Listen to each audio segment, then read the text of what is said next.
દહેજ ખાતે આવેલ પીસીપીઆરઆઈ ઝોનમાં ખેતીની જમીનમાં માલિકીની મંજૂરી વિના ગેરકાયદેસર ખોદકામ કરી ગંભીર આક્ષેપો કરવામાં આવ્યા હતા, જેના પગલે ખેડૂતમાં ભારે રોષ ફાટી નીકળ્યો હતો અને ખેડૂત દ્વારા કલેક્ટરને આવેદનપત્ર પાઠવવામાં આવ્યું હતું। ભરૂચ જિલ્લાના દહેજ ગામમાં પીસીપીઆઈઆર ઝોન હેઠળ આવેલી 73AA પ્રકારની ખેતીલાયક જમીનમાં છેલ્લા કેટલાક સમયથી મોટા પાયે માટી ખોદકામ કરવામાં આવી રહ્યું છે, જેને લઈને સ્થાનિક ખેડૂતોમાં આક્રોશ ફેલાયો છે। ખેડૂત મગનલાલ વસાવાના જણાવ્યા મુજબ સર્વે નંબર 465ની આ જમીન તેમની માલિકીની છે અને સરકાર દ્વારા ખેતી હેતુ માટે ફાળવવામાં આવેલી છે। તેમ છતાં દહેજ વિસ્તારમાં સક્રિય ભૂમાફિયાઓએ માલિકની પરવાનગી વિના અંદાજે 15થી 20 ફૂટ સુધી ઊંડું ખોદકામ કરીને જમીનને સંપૂર્ણપણે બિનખેતીલાયક બનાવી દીધી છે। ખેડૂતોનો આરોપ છે કે આ સમગ્ર ખોદકામ અમુક ભૂમાફિયા અને અસામાજિક તત્વોની મિલીભગતથી કરવામાં આવ્યું છે। વધુ ચોંકાવનારી બાબત એ છે કે પીસીપીઆઈઆર ઝોન તથા સરકારી પટ્ટીની જમીનમાં ખોદકામ માટે જરૂરી કોઈપણ પ્રકારની સરકારી મંજૂરી લેવામાં આવી નથી।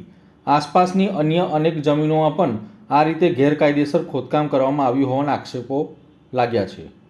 ખોદકામના કારણે ખેતીને નુકસાન પહોંચ્યું છે તેમજ પર્યાવરણ અને ભૂગર્ભ જળના સ્તર પર પણ ગંભીર અસર થવાની આશંકા વ્યક્ત કરવામાં આવી છે। આ મામલે ખેડૂત દ્વારા જિલ્લા કલેક્ટરને લેખિતમાં રજૂઆત કરી તાત્કાલિક તપાસ અને જવાબદાર તત્વો સામે કડક કાર્યવાહી કરવાની માંગ કરી હતી।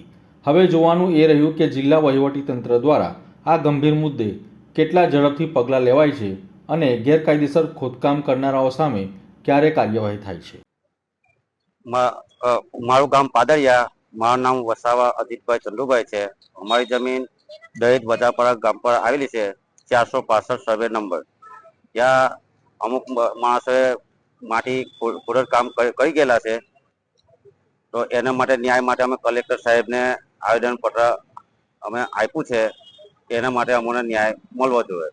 તમારી શું માંગ છે, શું કાર્યવાહી થવી? બસ અમારી માંગ એ છે કે જે ખોદકામ કર્યું છે એ અમારે જમીન બરાબર લેવલ કરી આપે, બસ એ જ અમારી માંગ છે।